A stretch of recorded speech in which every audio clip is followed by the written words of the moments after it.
नमस्कार प्रणाम। मैं अश्वनी कुमार पिंटू, भोजपुर खबरनामा में आपका स्वागत है। अभी हमारी मौजूदगी जो है भोजपुर जिला के बड़हरा प्रखंड अंतर्गत बभनगामा पंचायत के जातर गांव में है, जो हमारा भी गांव है।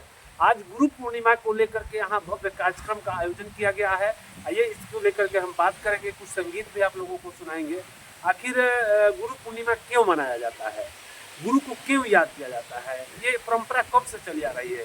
सबसे पहले मैं जानकारी दे दूं कि हम अभी यहाँ सरस्वती भवन पर उपस्थित है, जो कि यहाँ माँ सरस्वती की पूजा और गायत्री माता की पूजा जो है पिछले कई दशकों से होते आ रहा है। और दुनिया बदल रही है, लेकिन पूजाएं जो है उसी तरह से उसी रूप में यानी कि बढ़ करके होते चल रहा है। आज पूर्णिमा पर खास बातचीत के लिए हमारे साथ मौजूद हैं वीर बहादुर दुबे जी, जो यहाँ पर अखिल विश्व गायत्री परिवार के तत्वाधान में मौलाबाग शक्तिपीठ आरा के सौजन्य से यहाँ जो गायत्री मंत्र से लेकर 16 संस्कार की जो बात आती है, सारे कार्यक्रम जो यहाँ संपादित होते हैं। साल में 2 नवरात्रि भी यहाँ होता है। तो इसको लेकर के पूरी बातचीत आज इनके साथ हमारी होगी, और जिसमें आज विशेष चर्चा गुरु पूर्णिमा को लेकर के होगी। आपसे जानना चाहेंगे कि गुरु पूर्णिमा क्यों मनाया जाता है। ये देखिए, बड़ी गूढ़ प्रश्न है। गुरु पूर्णिमा के दिन सब लोग जानते हैं कि गुरु पूर्णिमा है। अब तो अक्सर ज़्यादा से ज़्यादा लोग जानने लगा कि गुरु पूर्णिमा होने लगा है। लेकिन ये गुरु पूर्णिमा ही नहीं कहा गया है गुरुदेव की तरफ से कि जगत सत्य यत् सत्यम जगत सत्यम यत् प्रकाशेन भाति तत् यत् नंदेन नंदन्ति तस्मै श्री गुरुवे नमः। इसका मतलब ये होता है कि यह संसार, जिस सत्य के कारण यह संसार सत्य दिखाई देता है, और जिसकी सत्ता से यह संसार की सत्ता चलती है, और जिनके प्रकाश से यह जगत प्रकाशित होता है, वही गुरुदेव के कृपा से होता है। उन गुरुदेव के चरणों में प्रणाम करता हूँ। आज गुरु पर्व पर मैं उन गुरुदेव के चरणों में विशेष रूप से प्रणाम करता हूँ कि यह उनकी सत्ता है, यह संसार उनकी सत्ता है। क्यों? इसलिए कि संसार की सत्ता उन गुरु की जो गुरु परंपरा है और गुरु शब्द है, ये गुरु इष्ट देव और उनके जितने भी परिणित सदस्य होते हैं, इन सबको मिलाकर के एक गुरु कहा गया है। ऐसा नहीं है कि गुरु की पूजा है तो केवल गुरु की पूजा है, नहीं। गुरु का पूजा है तो भक्तों के लिए और परिजनों के लिए जिस इष्ट देव को मानते हैं, वो निश्चित रूप से उसका भी पूजा है, और उनके प्रति भी गुरु की भाव समर्पित हुआ करता है। ऐसा माना गया है कि मनुष्य के जीवन में कई गुरु हो सकते हैं, जैसे कि दत्तात्रेय के 24 गुरु थे। तो आप आज का जो दिन है, इनके कहने का मतलब है कि आज का जो दिन है गुरु पूर्णिमा को, तो उन सत्ता को याद करने का दिन है, उन सत्ता से रूबरू होने का दिन है, उन सत्ता में समाहित होने का दिन है, उनकी विचारधाराओं को मानने का दिन है। आज जो है गुरु पूर्णिमा का है। गुरु के लिए एक संगीत आपके द्वारा हम चाहेंगे। हाँ, गुरु के लिए तो अनेकों संगीत है, लेकिन मेरे मन में ये आता है कि भक्त जो है गुरु को जिस कदर याद करता है, मैं यह गीत गा देना चाहता हूँ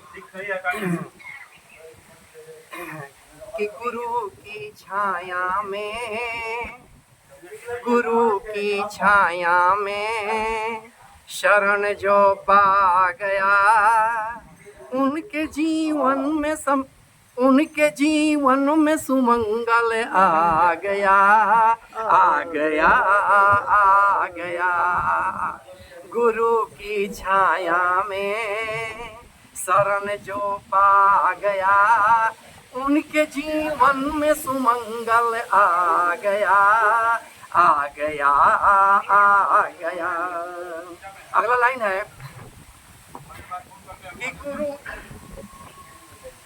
अगला लाइन ये है, गुरु कृपा तो सबसे बड़ा उपहार है, गुरु है खेवन हरा तो बेड़ा पार है, गुरु कृपा तो सबसे बड़ा उपहार है, गुरु है खेवन हरा तो बेड़ा पार है। प्रेम का पंछी उजाला पा गया, प्रेम का पंछी उजाला पा गया, उनके जीवन में सुमंगल आ गया, आ गया, आ गया गुरु की छाया में, शरण जो पा गया उनके जीवन में अंतिम में ये कहना चाहेंगे, गीत तो बहुत लंबा है लेकिन ये कहना चाहेंगे कि गुरु केवल व्यक्ति नहीं है, गुरु व्यक्ति नहीं है, वह तो एक शक्ति है। गुरु व्यक्ति नहीं है, वह तो एक शक्ति है। माँ है अगर यज्ञ तो पिता यज्ञ भक्ति है। माँ है यदि यज्ञ तो पिता यज्ञ भक्ति है। धन्य है वह जिसे यह पथ भा गया, धन्य है वह जिन्हें यह पथ भा गया, उनके जीवन में सुमंगल आ गया, आ गया, आ गया। गुरु की छाया में शरण जो पा गया, उनके जीवन में सुमंगल आ गया, आ गया। तो कहना चाहेंगे कि गुरु व्यक्ति नहीं होता है, गुरु एक शक्ति होता है। आज दैहिक गुरु बहुत से लोग हुए हैं और देह के रूप में ही गुरु का यहाँ पर प्रादुर्भाव हुआ है। जैसे मान लीजिए पराशर मुनि, वो पराशर मुनि के बदौलत ही आज गुरु सत्ता विद्यमान है। यानी पराशर मुनि जो वशिष्ठ जी महाराज थे, वशिष्ठ जी महाराज पहले ये जान लीजिए कि ब्रह्मा जी के मानस पुत्र हुए और वशिष्ठ जी के 100 पुत्र हुए। लेकिन वशिष्ठ जी के नजर में उनके 100 पुत्र में कौन कहाँ किस तरह की बात हुई, कहाँ हुए गए, लेकिन उनकी एक के पुत्र का नाम कोई शक्ति था और उस शक्ति से उनकी पत्नी का नाम कोई संति था। और बढ़िया से हम नहीं बता सकेंगे, उस तरह का अध्ययन नहीं है, याद नहीं है, लेकिन ये बताना चाहेंगे कि उस संति के गर्भ में वो शक्ति का एक गर्भ पल रहा था। लेकिन गुरु इक्षाणु वंश के जो एक महाराजा हुए, उनसे और उन शक्ति जी का युद्ध हुआ, क्योंकि शंकरी कली पले हुआ करते पहाड़ों में। तो पहाड़ से उधर उनका एक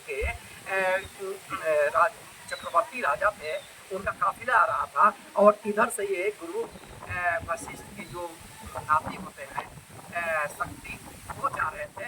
तो अब ये दोनों का, उनकी परंपरा ये कि वो सूर्यवंशी है तो वो पीछे नहीं हटेंगे और इनकी परंपरा ये है कि ये संत है तो पीछे नहीं हटेंगे। लेकिन अंततः है वो चक्रवर्ती से युद्ध हुआ और इन्होंने श्राप दे दिया कि जाओ तुम नरकक्षी हो जाओ।